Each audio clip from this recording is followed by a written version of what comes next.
Namaste and welcome to this exciting new episode of Sattology, debunking mythology. And we are gradually, slowly improving based on all your inputs. Sat means truth, Logos means a study or science, Sattology means a science of truth, study of truth. Opposite of that is mythology, which is science of fake lie, imagination, or propaganda also. A lot of propaganda in the name of mythology. My new book is coming, just keep watch out, A Curse on the Natives. And today I have very special discussion on the ancient timelines chronology, and you'll love the presentation which is going to happen. But before that, I have a very good friend, researcher, Muni, Rishis, Yogi, Swami, whatever you call it. But all words are pointing to the same, means dedication. Bhakti means dedication.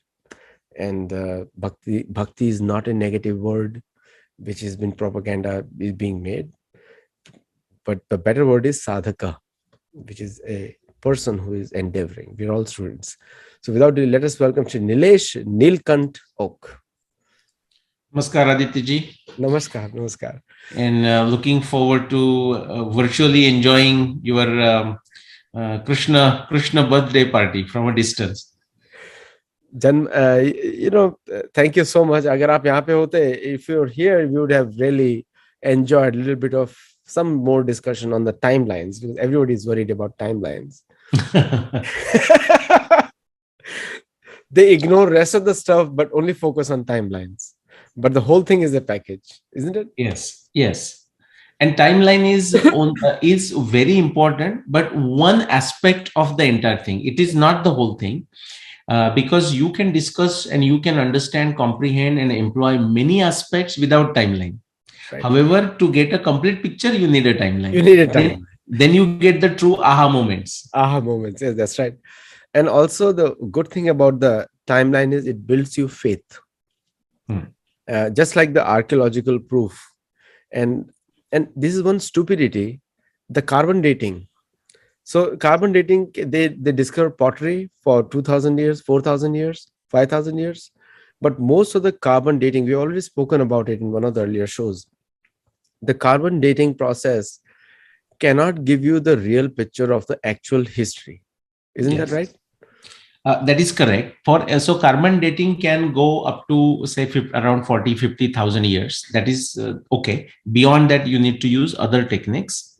Fortunately, many other techniques are available, like uranium, the radioactive based and thermoluminescence. So fortunately, we have lots of techniques, but doesn't matter which technique you use, not limited to even carbon dating, but something that you date. Just you date something in isolation has no meaning. It's like, for example, right now, me asking you to say in your studio, Aditya-ji, describe everything that you see. Cameras. Right? Yeah. And you will go on, right? And you are saying exactly what is in his mind. What you mean by that is the same thing. I have so many things filled in from books and boxes and framed pictures, like, these awards and whatnot. I have no place to keep them. So they sit in one box, by the way, or multiple boxes. And Ashwini, my wife, complains about it. So either they throw them or give it someone to someone. You cannot give the gifts to someone; they don't become any useful to them. But back to this. So in isolation, if somebody asked me, like I asked you, and you started talking cameras and whatnot, which is correct.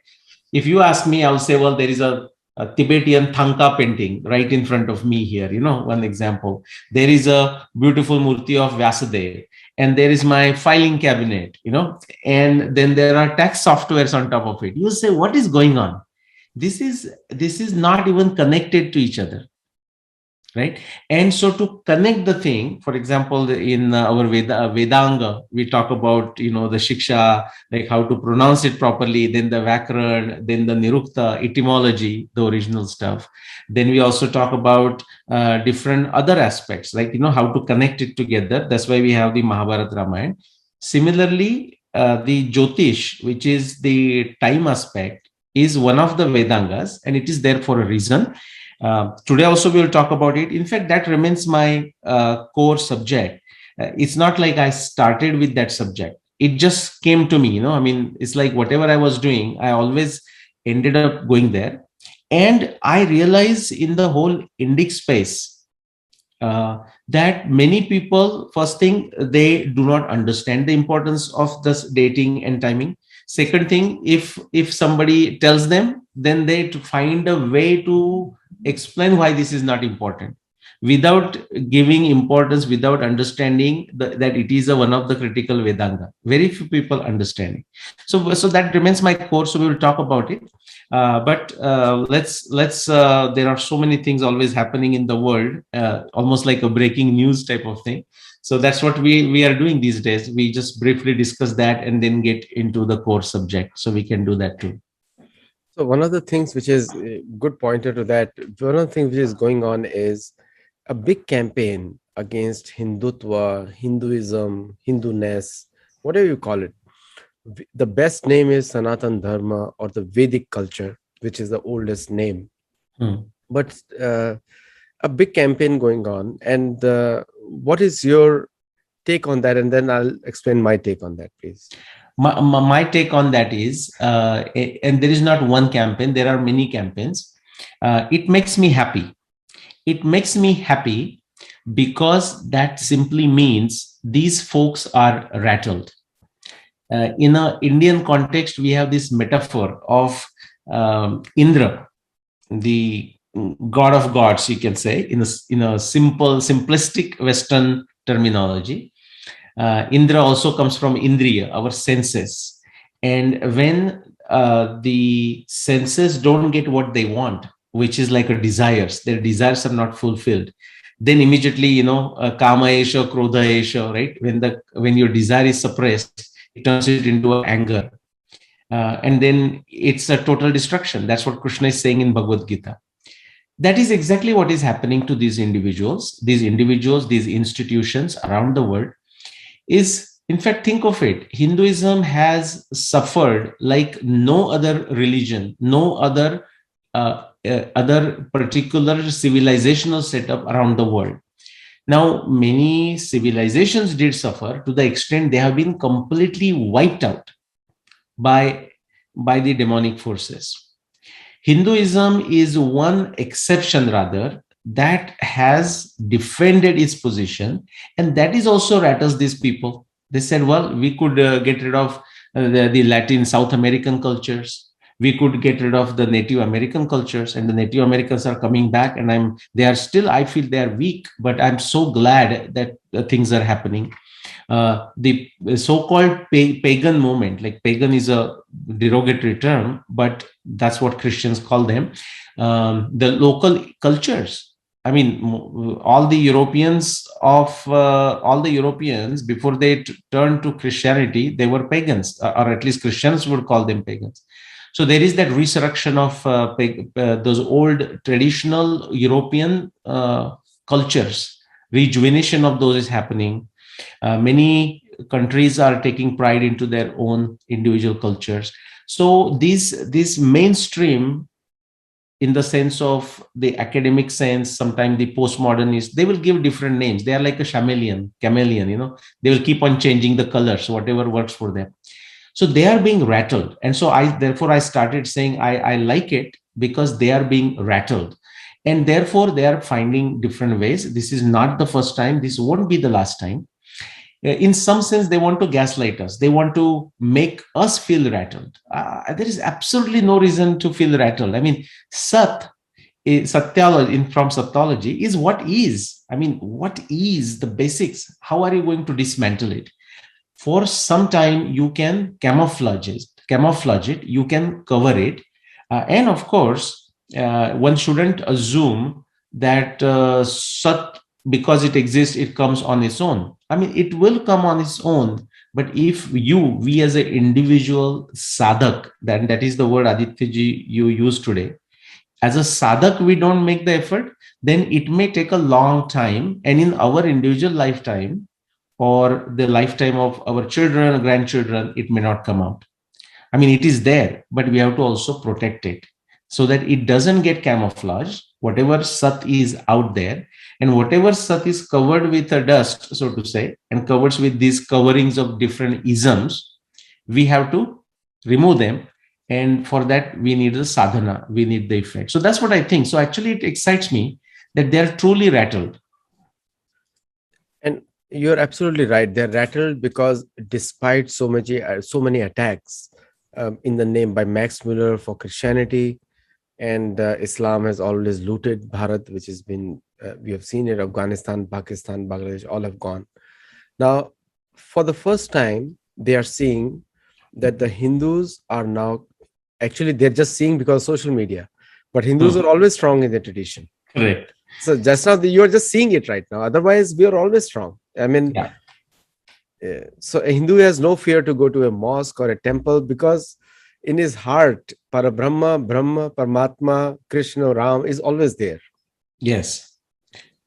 I used to, for many years, Aditya ji, just a sidebar, I used to, for my business reasons, I used to go to Italy all the time. And of course, the place I went was Firenze, like Florence. And I loved the place. Of course, I'll just go and sit at the Duomo.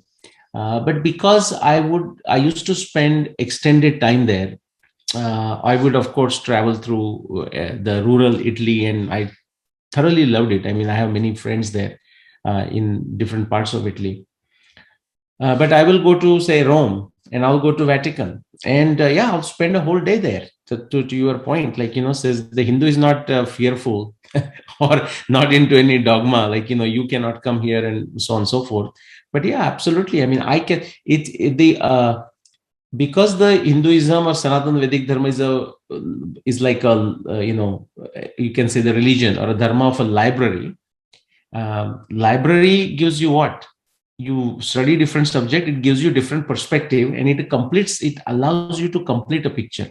So I can be there, and I can, literally watch the ceremony, like, in these smaller churches within the Vatican, sit there, participate, and can actually thoroughly enjoy. Now, some people, like even Hindus, sometimes will have a challenge. They say, oh, how do you reconcile that? I said, there is nothing to reconcile.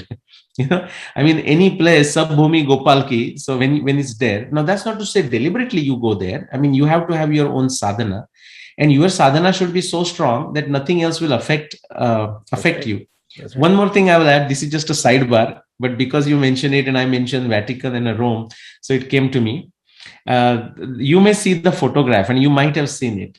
If you see the just like, say, in a sampradaya, in a disciplic succession, you would have name of the gurus, and many times, of course, it will start with Vishnu, Krishna, Shiva, and then it will come to Brahma, and then Narad Muni and Vyasa, and so on. But then it will come to our individual guru, and so on. In Vatican, you see the list of all the pontiffs, all the popes there. Do you know what is written at the top of that list? So it's like it says like a pontifices, I mean, these are the names of the pontiffs, and of course it's in Latin or Italian. And next to that, there is a word not many people know it.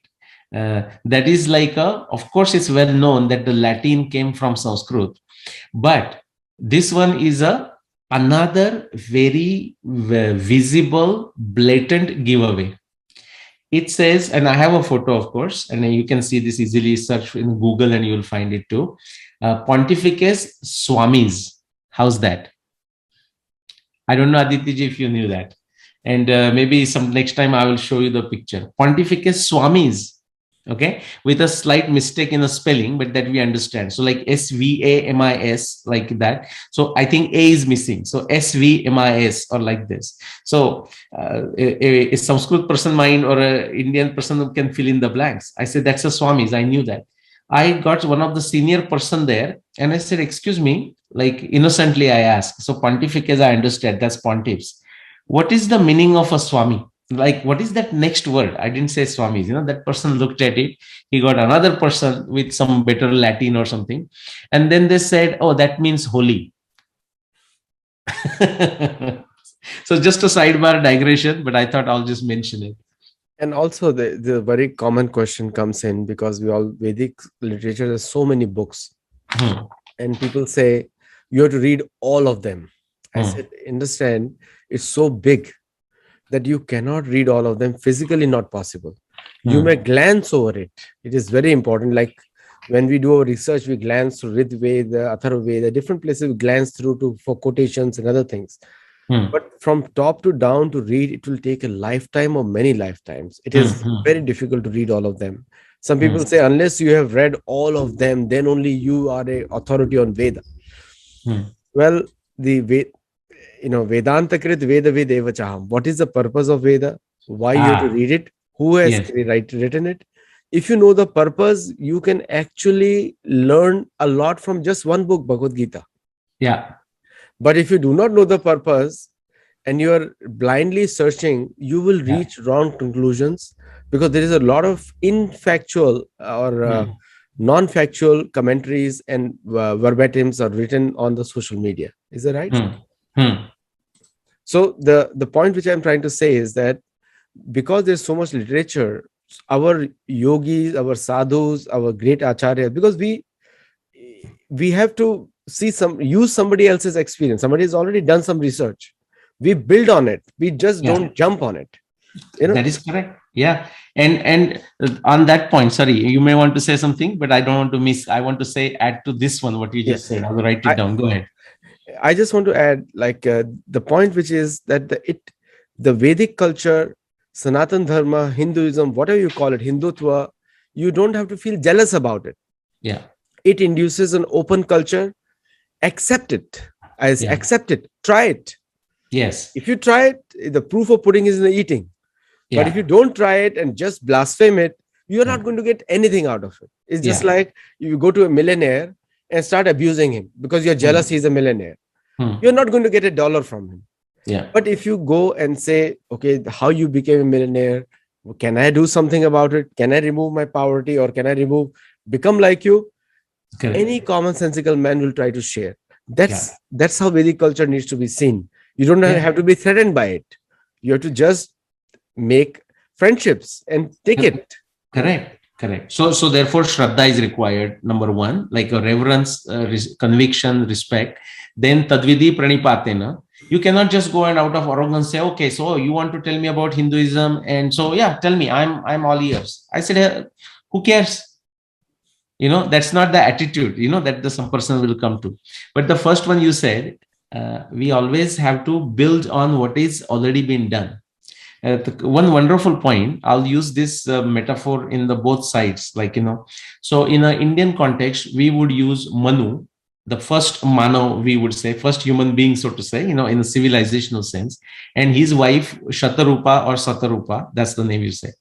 In the Western parlance, if you have to bring quickly, so that people are not wondering what is Manu and Shatarupa, just in a simple way, if we say the Western metaphor of Eve and Adam, every time any discussion, any contact between civilizations, if we begin with where Adam and Eve or Manu and Shatrupa began, then we cannot hope to go any more further than what they achieved.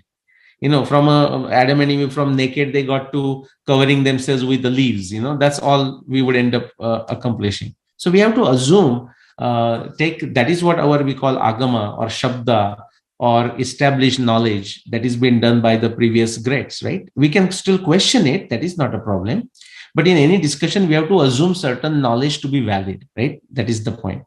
Okay. Do you want me to get into my presentation? Yes, please get in. Okay, so do you know what I did? I don't know if you noticed, but when I was actually sharing, when you were talking, so if you saw me distracted, my apologies, because that's what actually I was doing. So I said, hey, if it can be shown, like it can be seen on a Google, like what I showed you. So the topic today I want to discuss is the secrets of dating ancient Indian history. Why why astronomy is very important, or archaeoastronomy is important. And we did one session, Adityaji, on the foundations of archaeoastronomy. In a way, that is what exactly it is. But this one, I have tried to make it even more intuitive. And this is, I'm not going to share any specific examples from Mahabharata, Ramayana, but this is like a metaphorically, I want to make it very intuitive, and also visually want to make it very intuitive. And this should become a foundational presentation for anyone who wants to, for example, say, read my books, or listen to my other lectures, with Sattology or even otherwise, or read my blogs and try to understand, or those who think one day they will muster the courage to have a debate with me. It is very important that they at least understand this. Otherwise, they are going to make a joke out of themselves. Okay. So before I go into that, the next slide I'm going to show you is what I just discussed with you. Look at the top. This is the slide directly, and I don't know if it's been updated. Like last time it was updated is 2005, so it's like Johannes Paolo, so two. That is the picture that is floating still in the Google, Wikipedia, Google Media, whatever. Do you see Swami? Aditya, you can see Swami here at Yes, yes, I can at see the Swami. top. Yes. Yeah. And this is what I saw. Exactly, this is the one. Okay. I mean, if you go right, enter the Vatican, the main area, it's to the left. Immediately to the left, you see this board. Okay. This Swami is a Roman number. No, understand. Okay. Understand. That's why I just asked the person. This is the beauty, na? Okay, this is even more humorous. I asked the person, and I said, so what is that thing? The person couldn't answer. Then he went to somebody else. That's why I'm saying the connection of Latin to Sanskrit is obvious. But I am saying, even with an error, it becomes more obvious. That's right. So another person, okay, this is a Italian fellow there, and I mean, someone who works there, kind of thing, or wearing that whatever the cardinal type of dress, whichever in the hierarchy, I don't know. That person came, looked at it, and he said, that means holy. And I just said, thank you very much. Grazie. Grazie. That's why I wanted to show you this. Never mind. Okay. All right. We'll get to the subject. So even in error, we can reach the Sattology. That's right. So, people ask, and they continue to ask, and there is so much of ignorance around it. And then our Indic researchers, frankly, even many pro-Indic researchers, because anti-Indic researchers don't understand astronomy. I don't know if it's a good or bad, but they are totally clueless about astronomy and archaeoastronomy, so they don't even dare. What do? They themselves go into just circular reasoning, go into linguistics, mumbo jumbo, and just entertain themselves there. Okay, and any fool who falls into their net, they are happy to brainwash that person, such as many of their PhD students. But even the pro-India side, who pretend to understand astronomy or archaeoastronomy, create much chaos, much nonsense, much foolishness.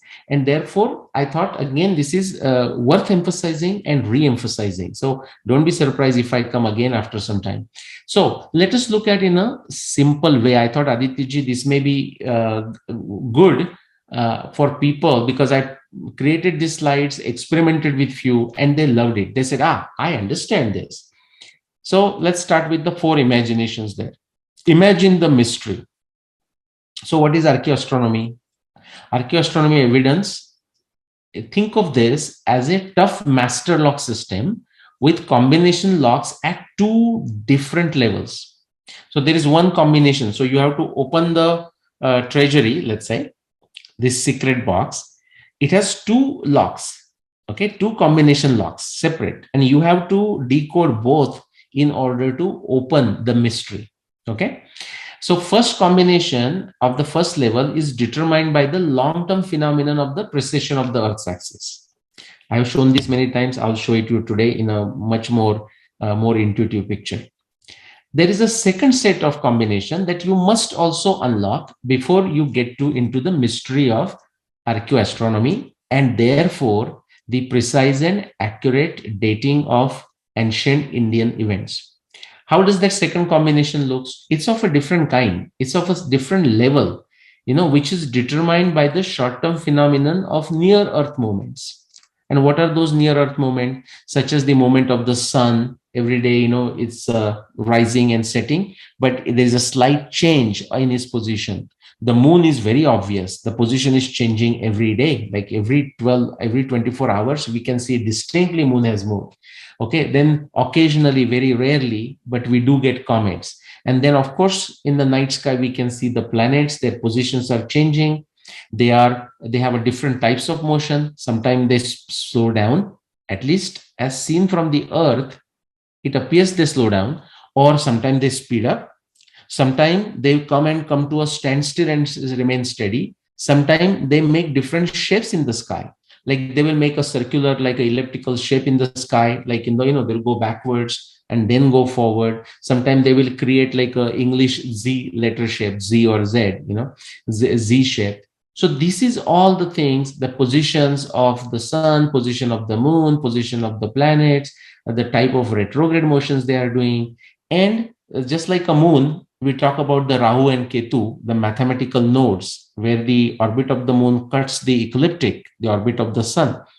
That is also true for the planets. The planets also cut the orbit of the sun at a periodic time, which is much slower in comparison to the moon. All of this, there are two sets of these locks you can consider. You have to decode to get to the mystery of it, which is the potential dating for a specific event. Now, imagine the method. Like you cannot just jump and do it in a very arbitrary fashion. Again, the method can be seen, really comes from the previous page. But archaeoastronomy evidence, you can think of analyzing it as a two-step process in discerning the truth. Those people who use vernier caliper in their physics experiments, whatever experiments they do in the science labs. The first is to determine the accurate region of space and time. So suppose you want to measure the diameter of this object. Now remember, look at how the object is. You have to decide where exactly you are trying to measure the diameter.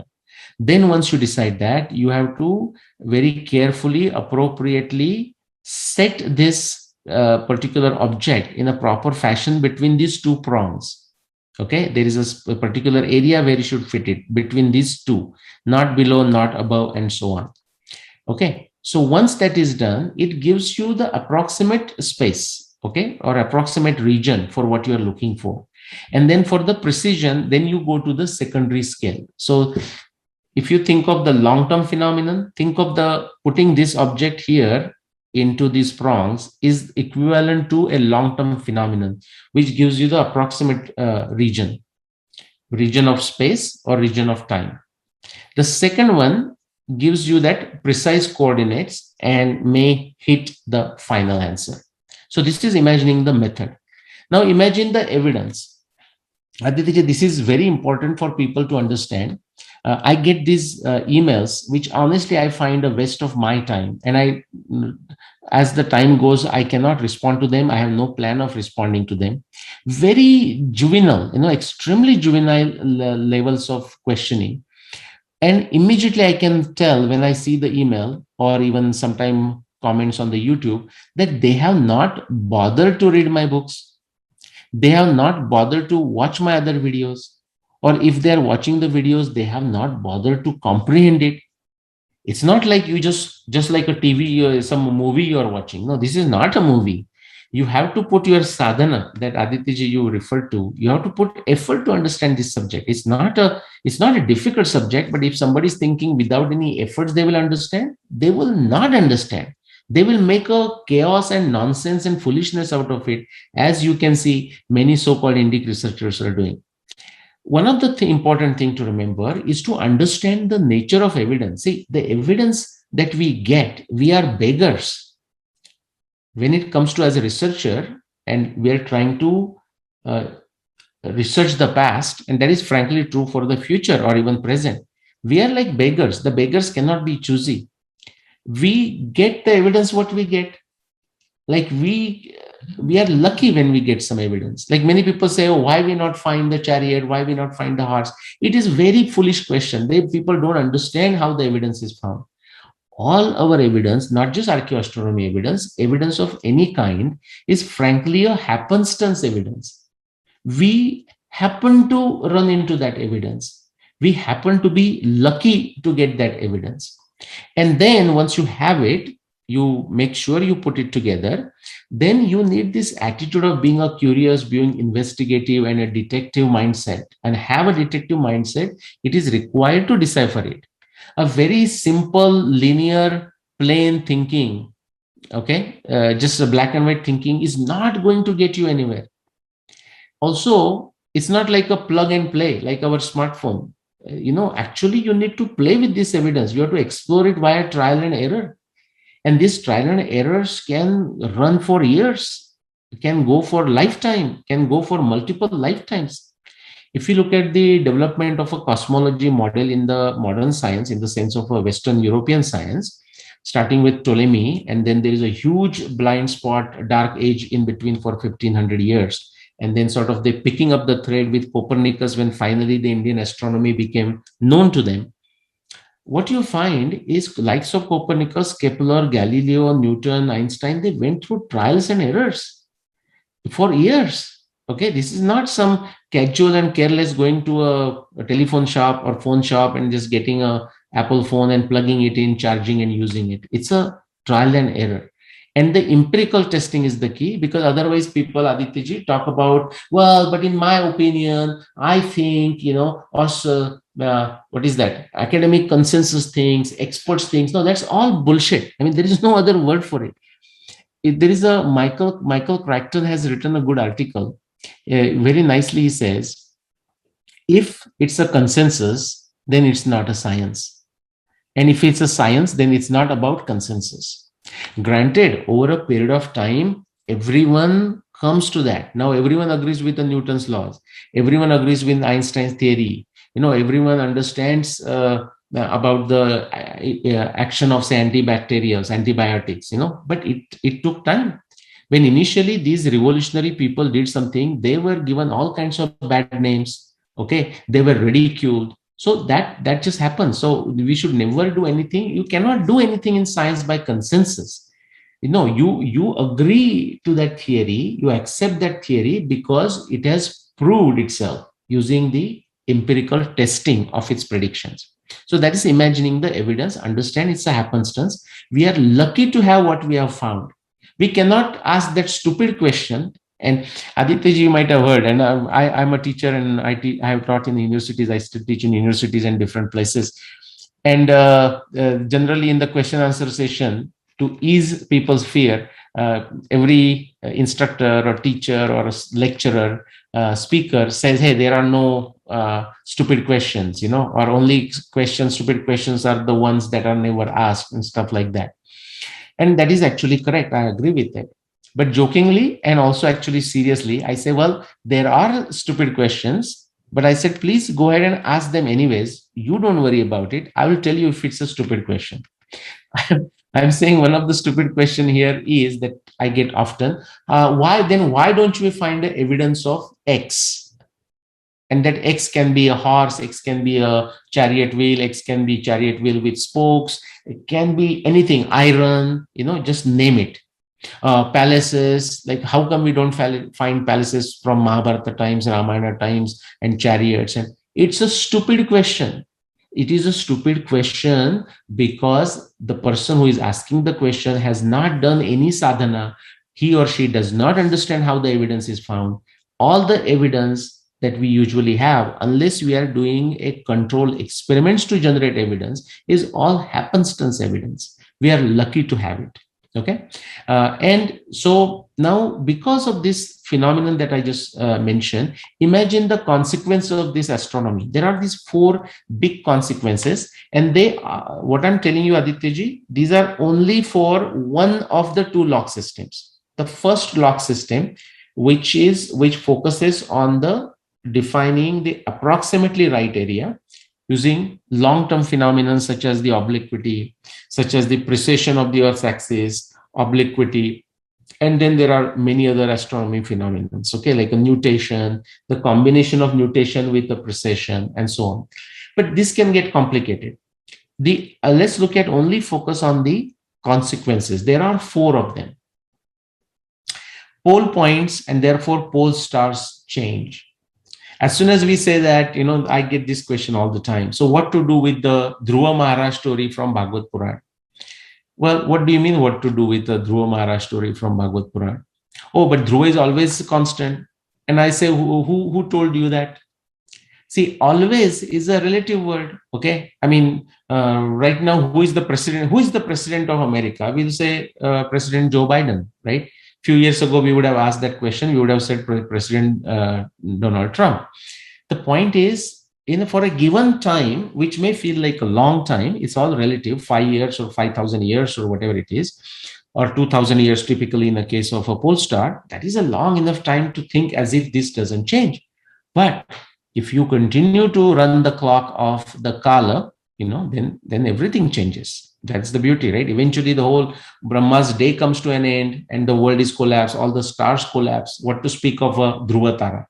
So one is the pole star changes. Second, these are the cardinal points like winter solstice, summer solstice, autumnal equinox, and vernal equinox. These are the known as cardinal points, very critical points, the position of the sun with respect to the background nakshatra. And they also change because of this precession. Then lunar month shifts with respect to season by one lunar month every 2000 years. And the relative positions of star or star pairs as they rotate around the pole points also change, like we saw last time, Arundhati Vasishta. Okay, so I want to show you demonstrations of all these four, and then we will stop. So what you are seeing here, because we are doing the astronomy on the Earth, we are seeing this as a Earth at the center, because from Earth we are making the observations. This blue line, blue circle is called the ecliptic, the path of the sun as seen from the Earth, as we see sun going around the Earth. Now, we are not talking of sun going around the Earth in a one day. That is actually, sun is where it is. It is the Earth that rotates around itself in 24 hours. And therefore, it feels like sun has gone around. Sun is actually where it is, right here. So that is just 24 hours. But we are talking about if we watch the position of the sun as seen from the Earth with respect to nakshatra over a period of 1 year, you will see that it goes through. It goes through different, that whole ecliptic. But now we are talking something else, the position of the summer solstice itself, okay, that is going to change. Notice what we are seeing here. The Earth's axis is inclined. Now this is the top is the northern hemisphere. So we are calling this north celestial pole. South is the south celestial pole. We will focus on the northern portion. Okay, where appropriate, I'll mention south portion. So if you think of the ecliptic as the plane, as the horizontal plane for our reference, then because Earth is inclined at an angle, and if we draw a plane around the Earth's equator, that will look like this green circle, green celestial equator. So this is a celestial equator, and the blue line you can think of, or you can think the vice versa. Sorry, this is a celestial equator, and this is the ecliptic. Blue line is ecliptic. Now what happens? I'm going to show you. Okay, so precession, as I said, is what? Earth's axis is inclined with respect to the ecliptic, that is the sun's path around the Earth. The point where Earth axis points to in the northern hemisphere, and of course southern hemisphere, is NCP or SCP. If there is a bright star in the vicinity of NCP or SCP, we call it a North Pole star or South Pole star. And this Earth completes this rotation, gyratory motion, in 26,000 years. That is the precession of the Earth's axis. So now see how it looks. We will look at first effect. These all four are the fundamentals. Okay, if you understand this, understanding my books and close to what is that, 300 plus 600, so like close to 900, close to 1,000 specific astronomy description, astronomy observations, understanding them is a piece of cake. Okay, now yes, there are planetary positions, but those are much easier to understand. This here we are only talking about the long-term phenomenon of the precession. So what I'm going to do is, this is the scenario now. Right now, the vernal equinox is in the Uttara Bhadrapada Nakshatra. Summer solstice is near Ardra and Mrugashirsha, which is what? Orion. Those people who understand in the Western astronomy sense the astronomy, they will know Orion. The point of sun at the summer solstice, the background nakshatra is the area of Orion. Okay, that's what it is. Then if you go to the autumnal equinox, here you see the Falguni, Hasta, Chitra, which is like area of a spica, somewhere in that region. And then here, that is near Jeshta, Mula, and so on. Now I'm going to do is take a step change of 1,000 years and walk you through the whole 26,000 years. Okay, so look what happens.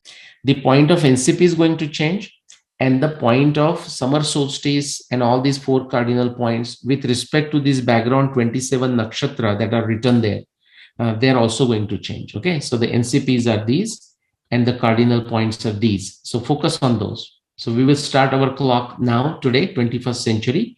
We are going backwards in time with a step change of 1,000 years. So I went back by 1,000 years and look what happens. Okay, the things have changed. So that you see the picture, I'm going to go a bit fast. So you just see that. See, this is the effect. This is the effect.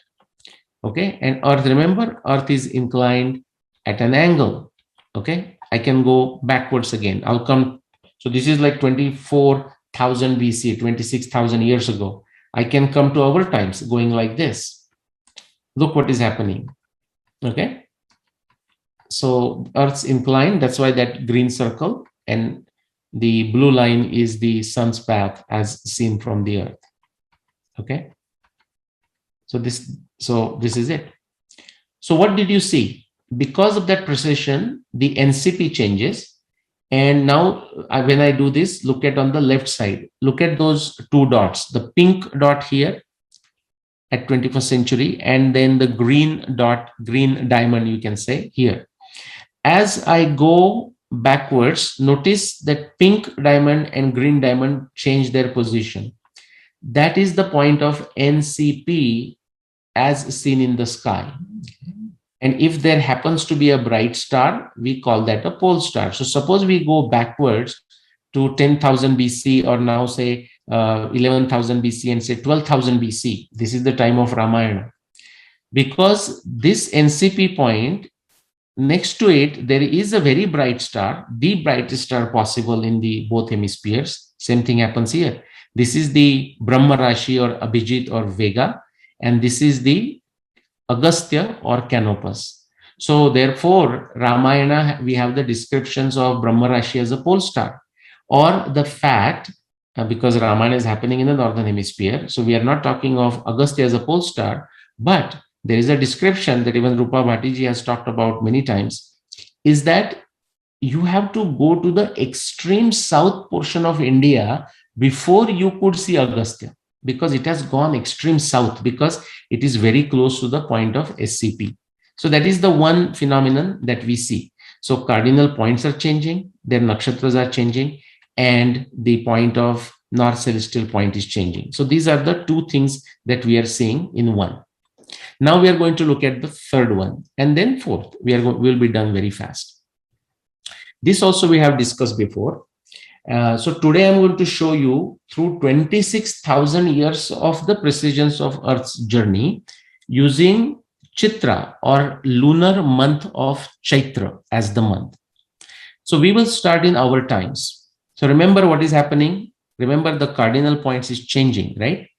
So this time what we are going to do is we are not going to change this inner circle. We will keep the Earth and this portion constant, and we will actually let the nakshatras change. It's saying the same thing, like relativity. Einstein said, when you say that the train comes to the station, but relativity speak, you can also say station goes to the train. And practically it is the same thing. Okay, something like this. Just for demonstration, we can do these things, which makes it easier to show. So we are starting in our times. So right now, imagine a month of April, late March, April. The sun's position is here because it's the second part of the spring.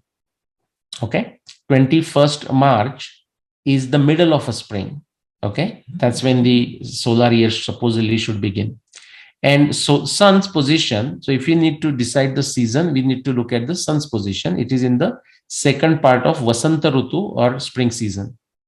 Now look, if the full moon, which will be exactly opposite of where the sun is, if it happens during that time, where would it happen? It will happen every year, of course. It would happen near Nakshatra Chitra. And that is the system of Indian lunisolar calendar, how we decide the name for the month. So if full moon is near Chitra, more than likely, the name of the lunar month would be Chaitra. I say more than likely because there is this Adhika Masa that we need to introduce. We'll not talk about that today. We'll talk about that when we consider the short-term phenomenon. So because of that, it's a Chitra. Now what I'm going to do is I'm going to take a step change of 1,000 years, shift the whole system through this using this precession of the Earth's axis. This time I'm going to keep the central portion constant, only change the nakshatra and therefore the positions of the sun as required to match the lunar month of Chaitra. So let's go. Okay. So this is the position of the sun here. This is the position of the full moon. And the corresponding nakshatra is Chitra. And we are going to keep this particular thing constant. We are always going to follow where the full moon of Chaitra occurs, in what season it occurs. So let's do it. This is our time. Now we are going to go back by 1,000 years. In the top left hand side, you can see the actual year. So here we are 21st century, 2100 CE. We are going back by 1,000 years to 1100 CE. What do you notice? Now the lunar month of Chaitra is happening right in the middle of Vasanta Rutu, middle of spring season, instead of the second month of spring season. Now, if you go back further 1,000 years, like 2,000 years ago, okay, now the lunar month of Chaitra is occurring in the first half of spring season, Vasanta Rutu. Okay, so I'm going to go further, another 1,000 years, another 1,000 years, another 1,000 years, another 1,000 years, another 1,000 years, another 1,000 years. For example, if you go to that 6,000 BC, like 5,000, 6,000 BC, 5561 BC, the timing of Mahabharata. At the time of Mahabharata, the lunar month of Chaitra did not occur during the Vasanta Rutu or the spring season as we see today. In fact, it occurred at the beginning of a Shishira Rutu or a winter season, or just to give you a physical feel for all of us, think of that as a end of December and beginning of January. The way we feel in wherever we live in the world, that's how you would have felt during that time. Okay, so the lunar month of Chaitra at the Mahabharata time occurred during the beginning of a Shishir season. Okay, beginning just after the winter solstice. Let's go further back. Okay, I'm going with a step change of 1,000 years.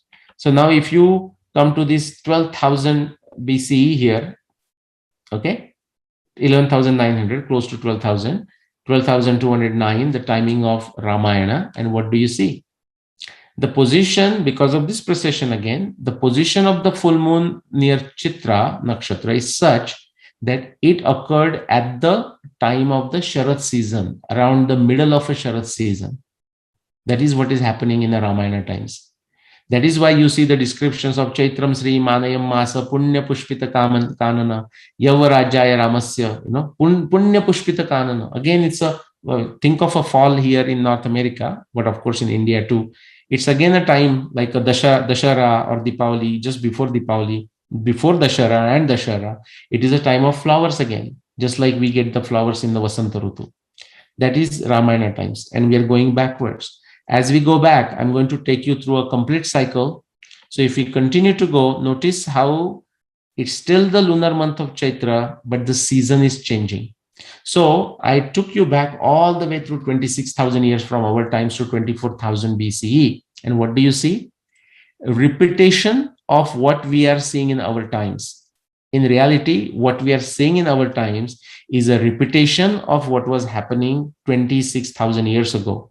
That time also, the lunar month of Chaitra coincided with the second half of spring season, just like it does in our times. But in case of Mahabharata, it is the first month of the Shishir season, winter season. In case of Ramayana, it is the middle portion of the Sharad season. So that is the third phenomenon we looked at.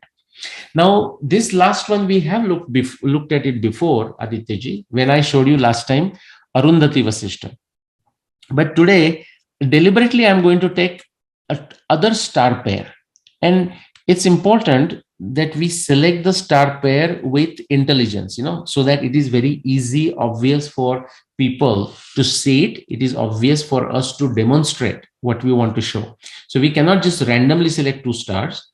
But in case of Arundhati Vasishta, it so happens that is they also end up doing it between that 10,248 and 4508 BCE, when Arundhati walks ahead of Vasishta as told by Vyasa in the Mahabharata, and therefore we know the Mahabharata can only happen there. Today, just to demonstrate that phenomenon, for example, the Arundhati Vasishta in this particular picture, they are not there.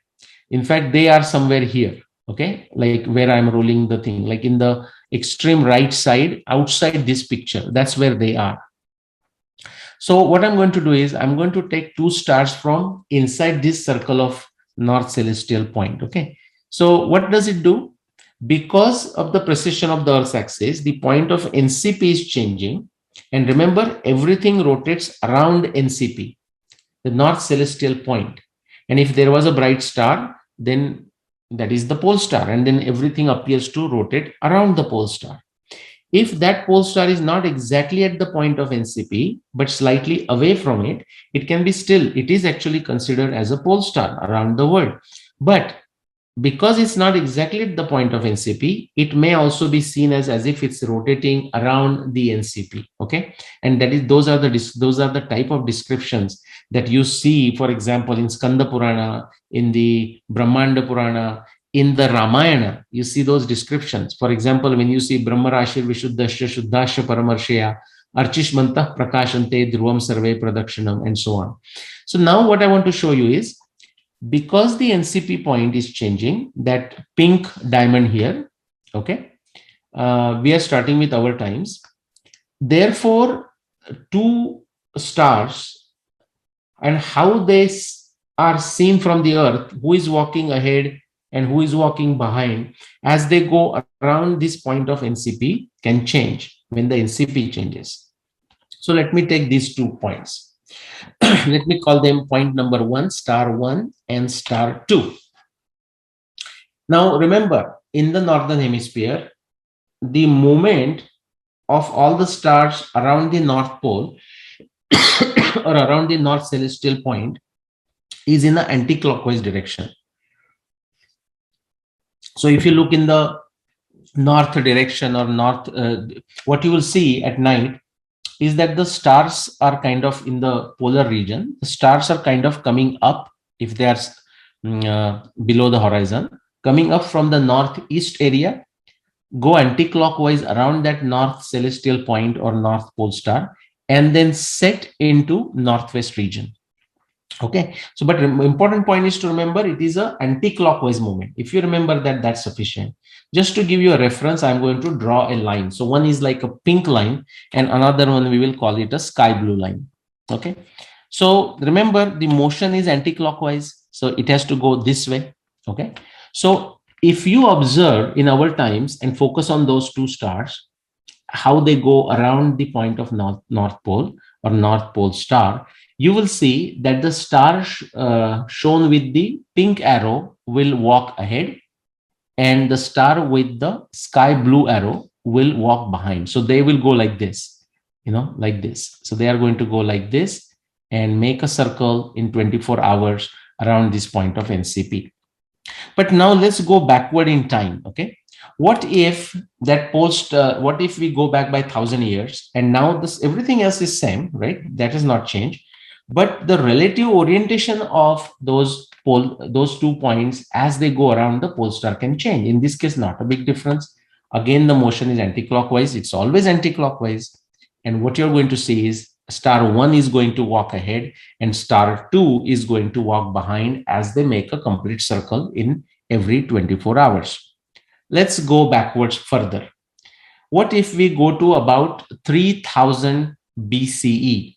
Okay, like that was the pink thing that I covered. I'll go back and show you that actually there is a nice star here. It's called Thuban.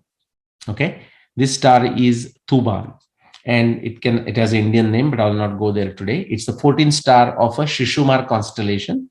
This is the Draco, that is the Shishumar constellation, and if you count from here, that is a star number 14. It is documented very well in our ancient Indian narratives. But to our point, so 3000 BC, the point of NCP was at that point where the pink diamond is, and also therefore Thuban was our pole star. And again, looking at those two same stars, if we draw a line, the pink line, and then the blue line, the sky blue line, what do you notice?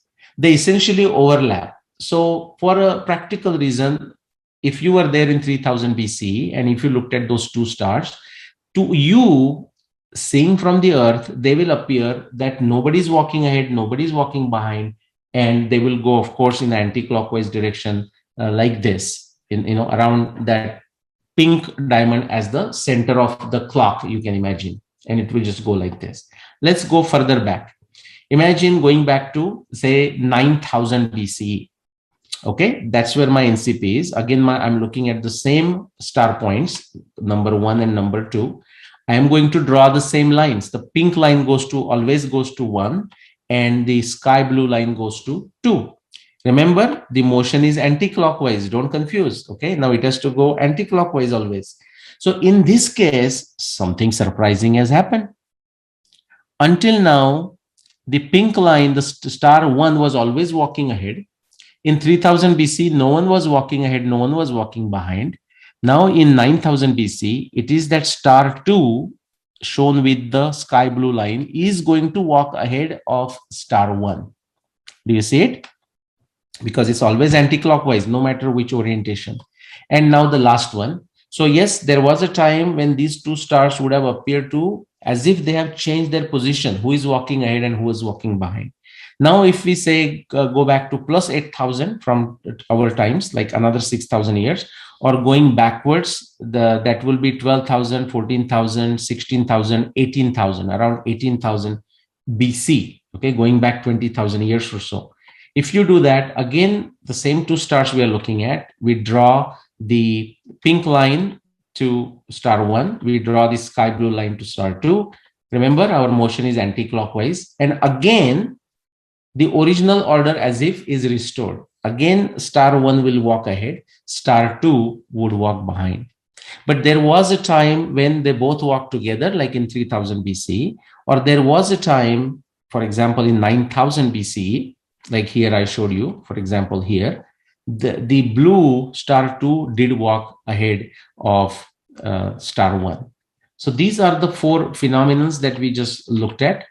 This is a quick summary. Because of this, so this is like helping you only solve 50% of that combination log. There are 2 logs, remember. And this, if you understand this, comprehend this, it will help you solve the 50% of the puzzle, 50% of the mystery in determining the date of ancient events, but not the whole mystery. Okay, not the precise date yet. But it will give you definitely, if the evidence exists, a accurate and approximate but accurate interval for where you should investigate further. 4 things: pole points and pole stars change, nakshatra cardinal points change, lunar month such as Chaitra, Vaishak, Jyeshta, Ashad, Shravan, Bhadrapad, all the way to Ashwin, Kartik, Margashira, Paush, Magh, Falgun. These are the lunar months which are named by noting down the nakshatra of the full moon, appropriate full moon.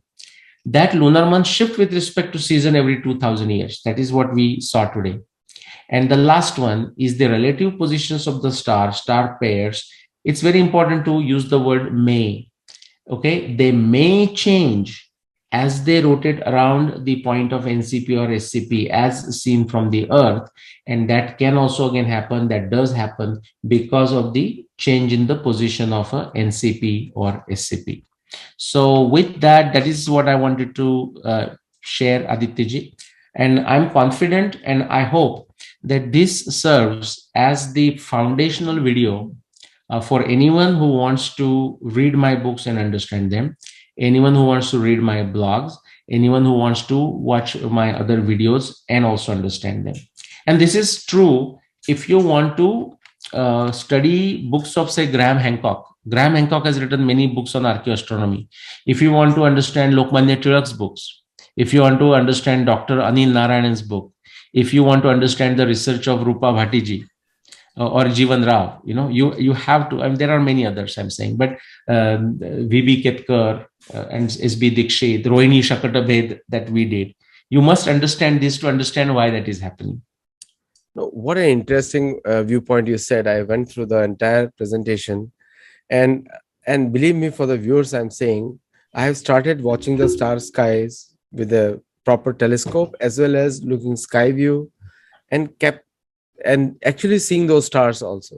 Now, one question which comes, Nileshji, is that there is so much archaeoastronomy. I think this is a field which is very much developing, but we need to people. We can do a couple of shows on that.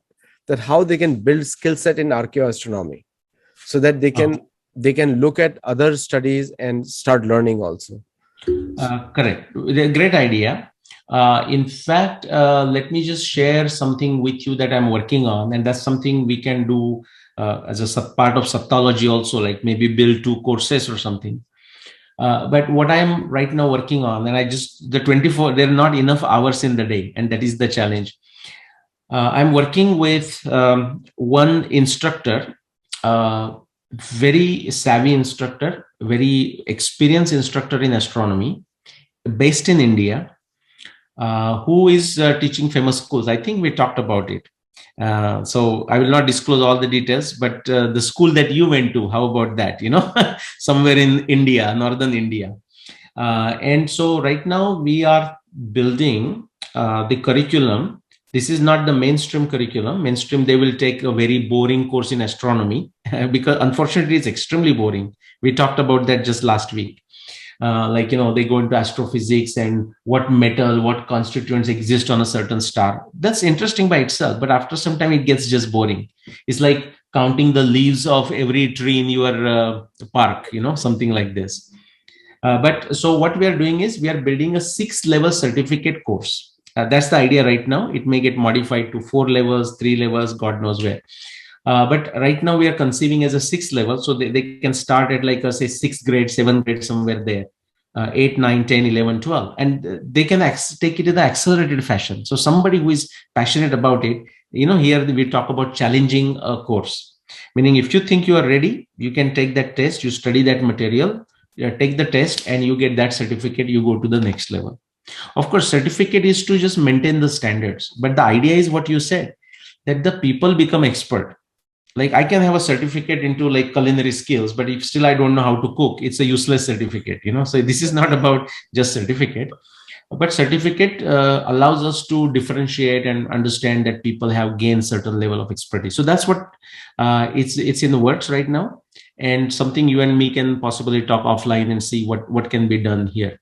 But it's very important, and the people have to understand this before they even understand. And many people, Aditya, the problem is many people want to immediately do the research work, but they will not read the books.